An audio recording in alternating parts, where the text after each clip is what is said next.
Question 1. Jenny had half as many picture cards as Daryl. Jenny had 1 unit and Daryl 2 units. After they each gave away 12 cards, Jenny then had 1/3 as many cards as Daryl. Jenny had 1 unit and Daryl 3 units. Find the number of cards Jenny had in the end. The concept here is constant difference or difference unchanged because they each gave away 12 cards. Before they gave away 12 cards each, Jenny had 1 unit and Daryl 2 units. The difference is 1 unit. And this is shown in the model here. Jenny had 1 unit and Daryl 2 units. And the difference is 1 unit. They each gave away 12 cards, so I will minus 12 and put a bracket to signify that this 12 is actual number of cards. And likewise, for Daryl, we will minus 12 cards. Put minus 12 in a bracket. Then, after they gave away 12 cards each, Jenny had 1 unit left and Daryl 3 units. And what is the difference? The difference is now 2 units. Since they gave away the same number of cards, the difference should remain unchanged. So the first row here, we multiply all by 2 because we want the difference to be the same. So we multiply by 2, multiply by 2, multiply by 2. That gives us 2 units. And now the difference is the same for before and after. 2 times 2 is 4. 1 times 2 is 2. And what we realize is that 2 units became 1 unit. So minus 1 unit.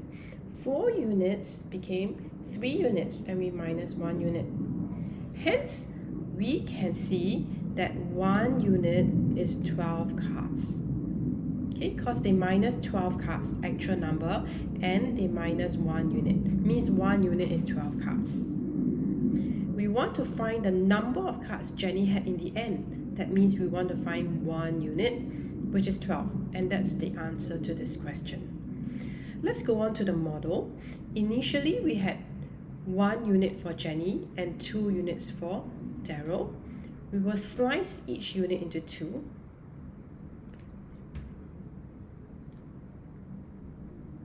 And now the difference here is 2 units, as seen here as well. We take away 1 unit for Jenny and 1 unit for Daryl. And now Jenny is left with 1 unit, which corresponds to this part, 1 unit. And Daryl is left with 3 units, which correspond to this part. And since they each gave away 12 cards, from this model, we can see that 1 unit is 12 cards. And Jenny is left with 1 unit in the end. That means Jenny is left with 12 cards in the end. So from the units and the model, these two are actually representing the same thing. One is representing using units and one is in the model. Question 2. Shop A had 68 kg of rice and shop B had 128 kg of rice. After both shops sold an equal amount of rice, shop A had 2/5 as much rice as shop B. That means shop A has 2 units and shop B has 5 units. How much rice did both shops sell? Since both shops sold an equal amount of rice, the difference will remain unchanged. For here, we will set up again this frame and we'll put B, C, and A. Shop A initially, before the change, before both shops sold a certain amount of rice, shop A had 68 kg of rice and shop B had 128 kg of rice. What is the difference? The difference will be 128 minus 68. That gives us 60 kg. And this is actual measurement. Then they sowed an equal amount of rice each, right? So we need to minus a certain amount. And I will put it in bracket because this is actual amount.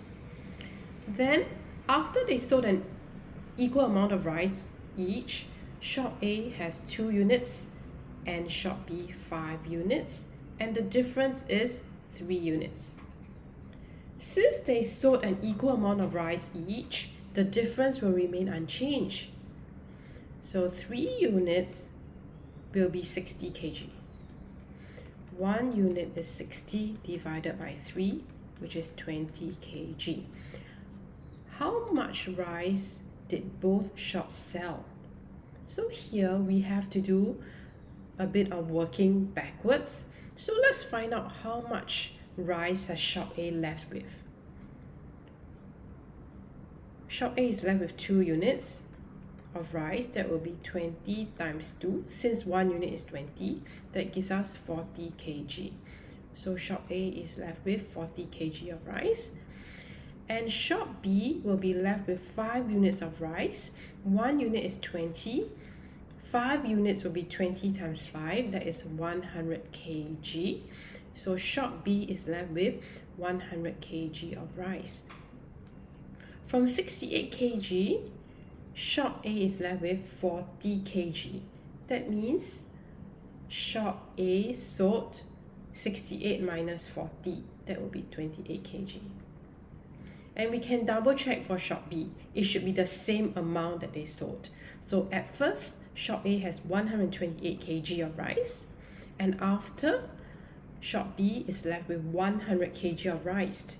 That means shop B sold 128 minus 100 kg. That gives us 28 kg of rice. And this model fits because both shops sold the same amount of rice, which is 28 kg. The question wants us to find out how much rice did both shops sell. That means the total. So we will take 28 times 2, and that gives us 56. And that's the amount of rice that both shops sell. Now on to the model to help us visualize. At first, shop A has 68 kg of rice and shop B is 128 kg of rice. The difference between A and B is 60 kg. Then they sold an equal amount of rice. So I will take away an equal amount from both A and B.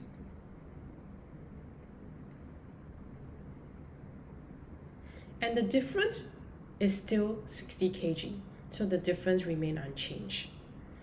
And now, shop A has 2 units of rice left. And shop B has 5 units of rice left. So let's look at the model a bit more closely. This part is 2 units. This part is 5 units. That means the difference here will be 3 units. So here, the difference will be 5 units minus 2 units will be 3 units.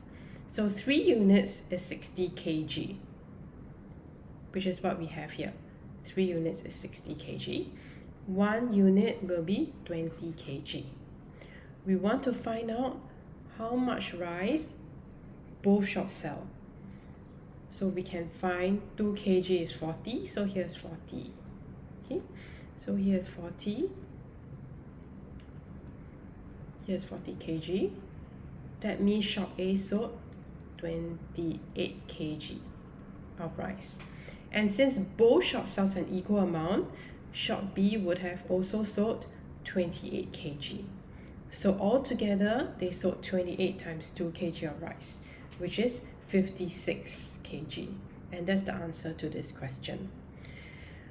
You only need to use either the unit method or the model method. I'm using both to help you visualize. If you're using unit method, that's how the model will look like.